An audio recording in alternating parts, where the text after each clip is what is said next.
pakai kris, bisnis makin laris. Profesor Dr. Hendrawan Supratikno, anggota DPR RI dari Jawa Tengah 10 bekerja sama dengan Kantor Perwakilan Bank Indonesia Tegal mengadakan sosialisasi pembayaran digital Quick Responsive Code Indonesian Standard QRIS di salah satu hotel berbintang di Kabupaten Pemalang, Jawa Tengah. Tema kegiatan tersebut, pakai QRIS transaksi praktis bisnis laris. Dengan harapan transaksi semakin cepat tanpa mencari pengembalian dan tidak takut uang palsu. QRIS merupakan salah satu inovasi Bank Indonesia untuk mengefisienkan sistem pembayaran nasional. Menurut Profesor Dr. Hendrawan Supratikno, sosialisasi penggunaan QRIS terus dilakukan khususnya di Kabupaten Batang, Kota Pekalongan, Kabupaten Pekalongan, Kabupaten Pemalang, Kota Tegal, Kabupaten Tegal, dan Kabupaten Brebes. Dan untuk sosialisasi sore hari ini di Kabupaten Pemalang, pesertanya dari mahasiswa. Sebagian besar dari aktivis ormas yang tadi datang, semakin tersosialisasi dan masyarakat semakin aktif menggunakan fasilitas transaksi sistem pembayaran yang efisien ini. Teguh Triyono, Kepala Deputi Perwakilan Bank Indonesia Tegal, mengatakan angka akselerasi penggunaan QRIS di wilayah eks-Karisidenan Pekalongan mengalami peningkatan sangat cepat. Namun demikian di Pemalang landai pertumbuhannya.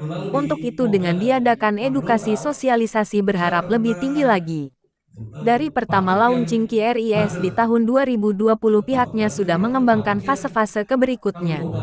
Dulu QRIS itu statistik, jadi cuma satu itu dipasang di merchant itu selesai. Sekarang sudah namanya QRIS dinamis. Masing-masing customer itu bisa punya QR sendiri-sendiri. Jadi nggak perlu takut lagi. Masing-masing konsumen bisa mengeluarkan QR sendiri. Masyarakat atau pelaku ekonomi bisa membuat QRIS di mitra perbankan yang sudah join selaku penerbit atau penyelenggara jasa sistem pembayaran. Pihaknya juga pastikan aman terkait data pribadi untuk pendaftaran atau pembuatan. Sebab QRIS merupakan pengembangan kebijakan dari Gerbang Pembayaran Nasional (GPN), sehingga transaksi-transaksi dari awal sampai akhir ada di wilayah NKRI. Hari ini kami melakukan sosialisasi edukasi publik mengenai sistem pembayaran digital. Dalam hal ini kami ingin lebih mempopulerkan penggunaan KRIS, Quick Response Code Indonesian Standard. Satu inovasi Bank Indonesia untuk mengefisienkan sistem pembayaran nasional. Beberapa kali ya, bukan hanya di Pemalang, tetapi juga di Pekalongan, Batang ya. Tetapi kan audiensnya, pesertanya berbeda-beda. Nah kali ini pesertanya tadi kita tahu ada mahasiswa, ada malah kalau saya lihat sebagian besar dari aktivis ormas ya yang tadi datang.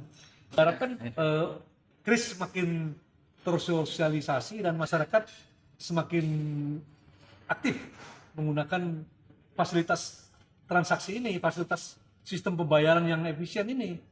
Kebetulan dikaitkan dengan buka puasa bersama karena di bulan Ramadan. Kalau hari-hari biasa kan siang hari. Prof, penggunaan KRIS kan ini kan dua arah. Artinya tidak cuma si pemakai saja, yang punya barang juga pakai. Caranya bagaimana nih, Prof? Artinya merchant itu. Iya, artinya kan saya mau menggunakan KRIS. Bapak yang punya dagangan misalnya, ya. Saya mau membayar. Bank Indonesia terus-menerus melakukan sosialisasi ya. Sehingga kalau kita lihat datanya, penetrasinya itu kan luar biasa. Jumlah pengguna KRIS di Jawa Tengah itu meningkat per tahun mungkin lebih dari 38%. Nanti Pak Teguh yang lebih tahu ya. Kalau untuk daerah sini, eks-Karisidenan Pekalongan, termasuk dari Brebes sampai Batang, angka-angkanya tadi sudah dipaparkan. Cukup cepat ya akselerasi. Jadi sudah ini belum, Bro? Pernah sosialisasi dengan UMKM pasar-pasar itu? Sebelum ini pernah UMKM, iya. Tetapi pedagang-pedagang pasar di tengah-tengah pasar belum. Karena kalau sosialisasi di tengah-tengah pasar, waduh, ya kami khawatir juga jangan-jangan mengganggu kegiatan mereka. Kita sebenarnya cukup agresif di eks-Karisidenan Pekalongan ya. Kalau tadi kita lihat dari materi presentasi kami, justru kita kebetulan di Pemalang ini termasuk yang landai pertumbuhannya. Iya, harapannya nanti dengan kita tambahkan kegiatan edukasi sosialisasi, akselerasinya lebih tinggi lagi. Ya. Kalau di sini kita untuk pedagang mikro itu 34.578, kecil 13.571, menengah 20.720, besarnya 27.817. Nah, harapannya ini bisa menjadi agen-agen tadi, nggak cuma kita yang edukasi komunikasi, benar, ke masyarakat kan, mereka yang ketemu langsung nih Iya. dengan konsumennya. Nah, mereka juga bisa mengedukasi. Bahkan kami juga tidak berhenti, katakanlah dari launching kris di tahun 2020 pertama kali dipakai, itu kita sudah mengembangkan katakanlah fase-fase berikutnya. Dulu kris itu statis, jadi cuma satu dipasang di merchant udah selesai. Sekarang ada yang sudah namanya kris dinamis, jadi masing-masing customer itu bisa punya QR-nya sendiri-sendiri. Oh. Jadi nggak takut, aduh jangan-jangan saya salah punya dia yang saya bayar. Nah, jadi masing-masing konsumen nanti bisa mengeluarkan, oh ini Canggih. QR saya nih, silakan. Ya. Cara membuatnya gimana, Pak? Ya, Cara membuatnya? cara membuatnya tadi sebenarnya kami sampaikan juga. Jadi nanti masyarakat atau pelaku ekonomi silakan misalkan bermitra dengan perbankan yang sudah join sebagai pelaku kris atau kepada PJSP, ya kan. Nah, itu bisa untuk minta dibuatkan, tolong saya dibuatkan kris. Salah satunya tadi apa? KTP. Nanti ada foto dengan KTP-nya, gitu kan. Terus ada foto kegiatan usahanya dari interior sampai eksterior. Nah, itu paling nggak yang dibutuhkan untuk Jadi nggak bisa dibuat sendiri, nggak bisa?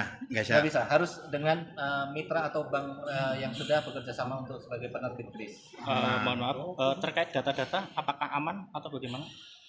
Insya Allah ini tadi saya sampaikan juga bahwa kris ini merupakan pengembangan dari kebijakan gerbang pembayaran nasional atau GPN, sehingga transaksi-transaksi yang dilaksanakan melalui kris ini sekarang dari awal sampai akhir itu ada di wilayah NKRI, ya, dari switching dan segala macam udah nasional. Jadi jangan khawatir datanya rembes sampai ke luar negeri segala macam, ini lebih aman. Namanya siapa, Mbak? Fitri Ayu. Ya? Fitri Ayu. Fitri Ayu. Iya. Dari mana? Dari UIN Ki Haji Abdurrahman Wahid Pekalongan. Aslinya? Yang saya dapat sih tadi kan mengenai penggunaan kris ya Pak ya. Jadi kita sebagai anak muda terutama ya, kita harus memanfaatkan teknologi. Dengan adanya kris, ketika kita mau beli belanja atau apapun itu, kita bisa menggunakan kris untuk memudahkan kita biar nggak usah bawa uang kembalian ataupun uang tunai secara langsung gitu Pak. Anda sendiri sudah menggunakan itu belum? Sudah Pak. Boleh dilihat. Untuk penggunaannya itu di Shopee ya Pak ya, di Shopee. Dibuka langsung. Ya, ini dia. Buat lihat. Jadi ketika pas itu saya nyoba pas beli nasi goreng, di situ kebetulan menggunakan kris dan kebetulan saya nggak bawa uang tunai. Jadinya di Shopee Pay saya masih ada uang saldo, saya scan pakai barcode yang ada di kris sana. Menggunakan kris seperti ini. Sangat mudah sekali penggunaannya. Sejak kapan Mbak menggunakan kris?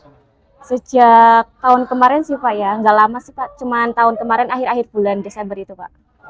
Ya sarannya sebagai kaum muda ya, terutama milenial, karena milenial harusnya kita harus bisa memanfaatkan teknologi yang ada. Kalau sudah dibuatkan teknologi seperti itu, semacam kris itu kan memudahkan kita dalam belanja atau hal apapun itu, jadi manfaatkan sebaik-baiknya. Gitu.